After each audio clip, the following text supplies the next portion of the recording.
বহু বছর পর আল্লাহর রহমতে আমার বাপের বাড়িতে একটা কুরবানি দেব। আমার জ্ঞান হওয়ার পর আমি কখনো দেখিনি আমার আব্বু কুরবানি দিয়েছে।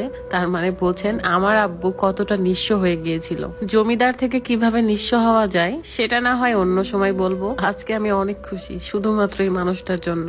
আমি বুক ফুলিয়ে বলতে পারি আল্লাহ যা কিছু নিয়েছে তার থেকে হাজার গুণ দিয়েছে আলহামদুলিল্লাহ। আসসালামু আলাইকুম সবাইকে, অগ্রিম ঈদ মোবারক। প্রত্যেকবারের মতো এবারও আপনাদের ভাইয়া কিছু পরিবারের জন্য ঈদের বাজার রেখেছে। কয়েকটা বাজারের ব্যাগ দিয়েই দিয়েছে, বাকি যেগুলো ছিল জাস্ট আমি সেগুলো সাজিয়ে নিচ্ছিলাম, কারণ এগুলো গ্রামে চলে যাবে। প্রতিটা ব্যাগে সেমাই, লাচ্চা, পোলার চাল, তেল, মশলা, চিনি, সাবান এগুলো ছিল। মানে একটা পরিবার যেন ঈদের দিন ভালো মতো খাওয়া দাওয়া করতে পারে। আমার হাজবেন্ডের জন্য সবাই দোয়া করবেন। সে অনেক ভালো মনের, অনেক বড় মনের একটা মানুষ। তার কাছ থেকে হয়তো আমিও শিখেছি অনেক কিছু। বহু বছর পর আমাদের বাড়িতে একটা কোরবানি হবে, আমি ভীষণ খুশি।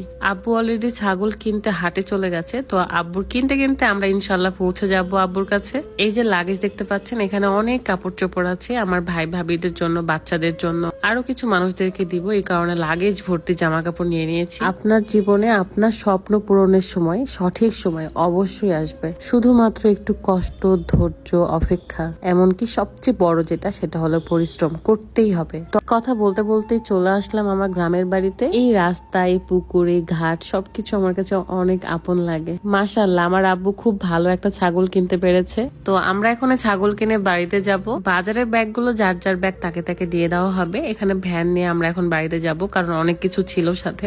রুকাইয়া ভালো মতনই উঠেছিল, বাট একটু পরে ছাগল নিয়ে টানাটানি শুরু করে দিয়েছে। মানে মনে হচ্ছে ছাগলটা যেন সেই পুষতো, মানে ছাগলও তার কথা শুনছে। আমি ভীষণ এনজয় করছিলাম রুকাইয়ার এসব দেখে। আম্মু, এটা কার ছাগল? আমার ছাগল। এটা তোমার? এটা তোমার নানুর ছাগল? এটা নানুর ছাগল। তোমরা সবাই নানুর জন্য দোয়া করো।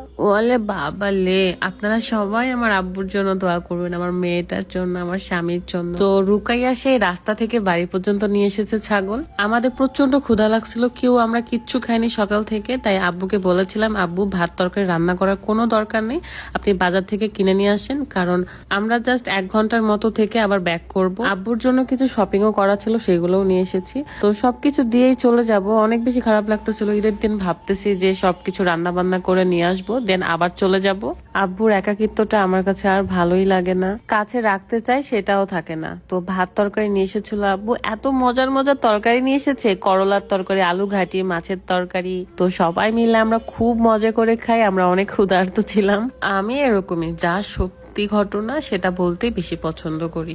আর্টিফিশিয়াল কিছু করতে হয় না আমার। মানুষের মন পাওয়ার জন্য কথা ঘুরিয়ে ঘুরিয়েও বলতে পারি না। আমি আমার যা আছে আমি সেটাই বলি, যেটা আমার নাই সেটাও বলে দিই। সবচেয়ে বড় কথা, কাউকে আপন করার জন্য আমার স্বার্থের প্রয়োজন হয় না। আমি মন থেকে ভালোবেসে আপন করি। অপরাধীকে ক্ষমা করা ভালো, বাট দ্বিতীয়বার সুযোগ দেওয়া ভালো না। যদি দেন তো বাস আবার খাবেন। আর হ্যাঁ, আমার মনের কথা, আমার ফিলিংস এর কথা আমি কারো কাছে শিখে শিখেও বলি না। আমি খুবই সাধারণ, আর আল্লাহ যেন আমাকে এভাবেই রাখে। আমি এখানে দেখছিলাম ছাগলের গায়ে উকুন ছিল কিনা, কিছুই নেই, খুবই সুন্দর ছিল তার লোমগুলো। আপনারা হয়তো আমার কথাগুলো শুনে হাসবেন, বাট আমি যেটা বোঝাতে চাইছি সেটা না।